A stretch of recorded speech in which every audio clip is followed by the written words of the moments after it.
እንዴት ናችሁ? ደህና ናችሁ ወይ? ሰላም ናችሁ? እንግዲህ ትናንትና ሁላችሁም አይታችኋል። ኤፍሬም፣ አብርሃም፣ ወንድሙ ሩታ በአንድ ላይ ተሰብስበው ማለት ነው። ምንድን ነው ነገሩ እንዴ? በቃ ከአብርሃም እኮ ከሩታ ራስ አልወርድም ብልሃል።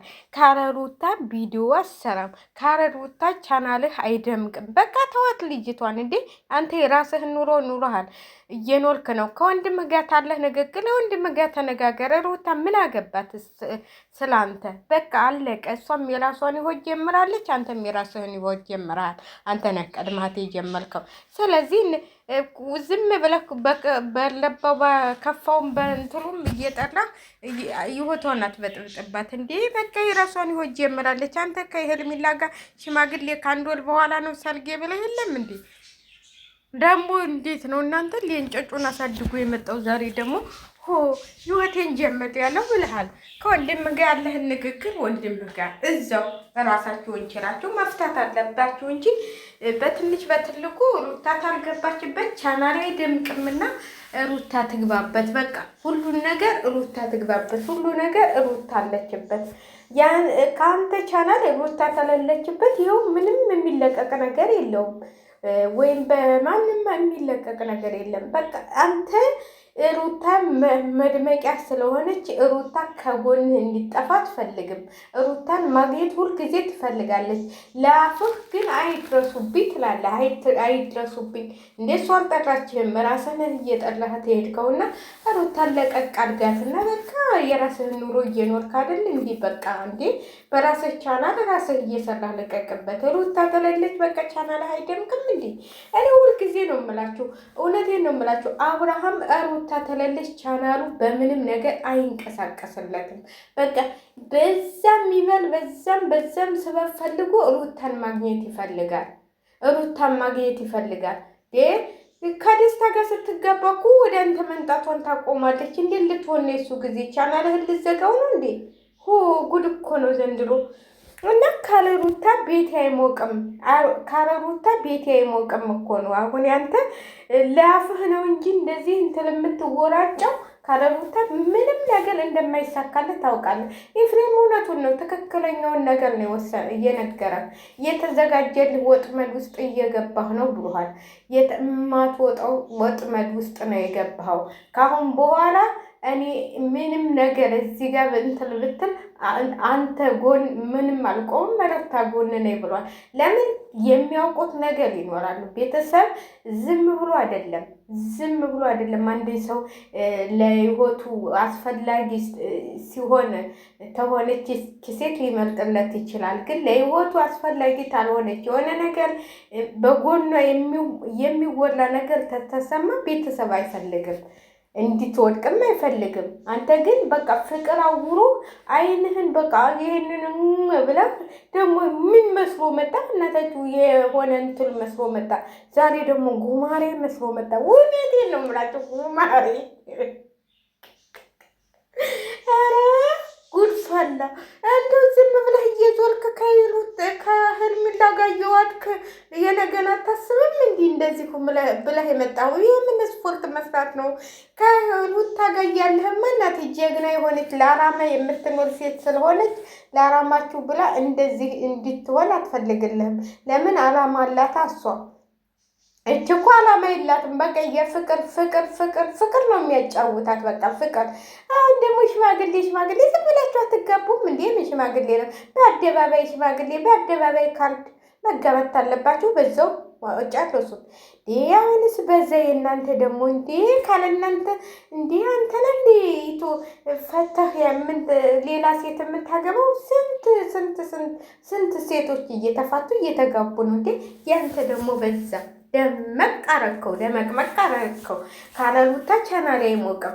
ሩታን አልፈልጋትም፣ በአፉህ ሩታን አልፈልግም ትላለህ። ለቻናልህ ደግሞ ስትል ደግሞ ሩታ ነይልኝ በቃ በዛም በዚህም ታስብልና ሩታ እንድትመጣ ታደርጋለህ። እንዴ ልጅ ከለከለች ስትላል ነበር እንዲ አሁን ደግሞ አልከለከለችኝም ብለህ ትላለህ። አንተ በቃ መቀባጠር ነው እንዲህ እንደሰከራ ነው። እየሰከርክ ነው የምትመጣው ነው። ከሄርሜላ ጋር እኮ አሽሽ ታጤሳላችሁ መሰለኝ። ይህ የአሽሽ እንትን ነው።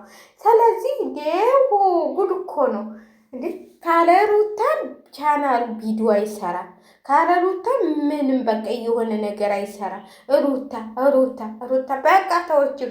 እሷ አሁን ከደስታ ጋር መሆን እየቀጨች ነው። በቃ ደስታ ሁሉን ነገር ቤቱን መኪናውን አስረክቧታል። በቃ አሁን ታሁን በኋላ ከአንተ ጋር ምንም ግንኙነት የላትም። ልይህን ተፈለክ እየመጣህ ታያለህ ብለሃለች። ከዛ በኋላ ምንም ሩታ እንትን የምትልህ ነገር የለም። ልጅህንም ውሰድ ብለሃለች። አልወስድም ያልከው አንተ ነው። ስለዚህ ልጅህ መውሰድ ተፈለክ ውሰድ ብለሃለች።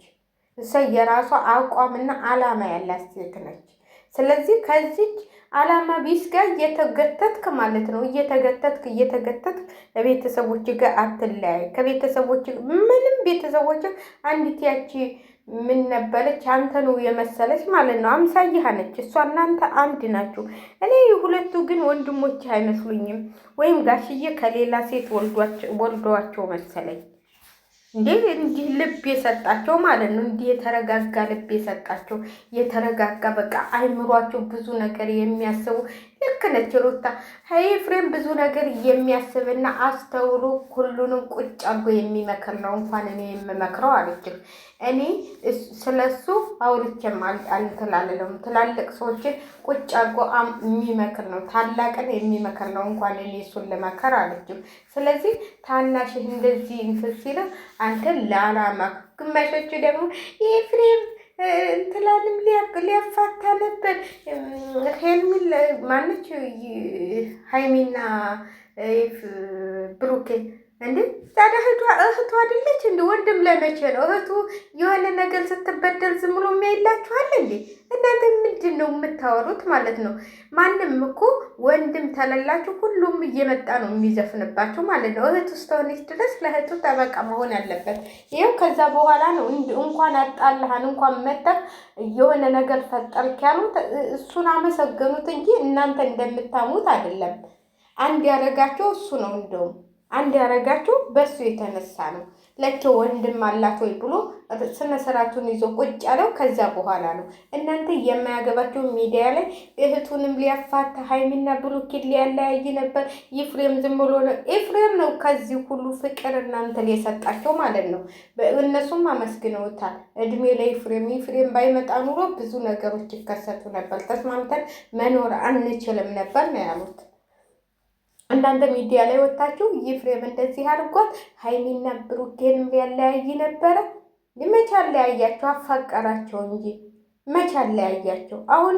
አሁንም እሱ አላማው ሁለቱን አንድ ሊያደርግ እንጂ ወይ የሩታ ጥቅም ወይ የአብርሃም ጥቅም እንትን ብሎት አይደለም። ስለዚህ እናንተ ሰውን ዝም ብላችሁ አትሳደቡ። እኔ እውነቴን ነው የምላችሁ። እኔ እውነቱን ነው የምናገረው። ሰውን ከመናገራችን በፊት ምን አስቦ ነው ይሄ ሰው ለምን እንደዚህ ያደርጋል? የሆነ እየሰማው ያየው ቢኖር ነው። እስቲ ኤፍሬም ተመጣ አይደል እንዲህ ሀይሚና ብሩኬ ተስማምተው ይኸው አብረው ቪዲዮአቸውን አብረው የሚኖሩት። በፊት ስንት ነገር እየተከሰተ ነበር። ስንት ነገር አንዴ ያችም ትመጣለች፣ አንዴ ያችም ትመጣለች፣ አንዴ ይችም ትመጣለች። ብዙ ነገር ሲያጣሏቸው እንትን ሲሏቸው ነበር። አሁን እስቲ ኤፍሬም መጥቶ ከተቆጣ በኋላ እህቱን ተወሰደ በኋላ ማን ነው እስቲ መጥቶ ከና ሀይሚና ከብሩኬ ውስጥ ሲገባ ያያችሁት? እናንተ ዝም ብላችሁ አታዳንቁ ማለት ነው። አንዳንዶቻችሁማ በቃ ዝም ብላችሁ የምታወሩትና የምታወሩትን እንኳን አታውቁም። ዝም ብላችሁ ሰውን እንትን ለማለት የገዛ እህቱ እኮ ነች። እህቱ ስትበደል ማንኛውም ወንድም ዝም ብሎ ስለዚህ እህቱ በዛም አንዴ ያችም ሴት ትመጣለች እንደዚህ ያረኩ ትላለች፣ አንዴ ያችም ሴት ትመጣለች ያፈቀርኩ ትላለች። ለምንም ቢሆን ስነ ስርዓታቸውን ይዘው ቁጭ አሉ። ከዛ በኋላ ነው ለምን ለድራማም ለምንም ቢሆን ብዙ ነገር የሚከሰተው ለድራማ እየተባለ ነው ከዚህ ደረጃ የምትደረሱት። ለዩቲዩብ እየተባለ ነው ከመለያየት ሁሉ የተዳረሱት እና አብርሃም። ስለዚህ እናንተ ደግሞ ሰውን አትሙ። እኔ ትክክለኛውን እንትን ሳትሉ እንትን አትበሉ እና ለማንኛውም ላይክ አድርጉ፣ ሰብ አድርጉኝ እስቲ ወዶችዬ።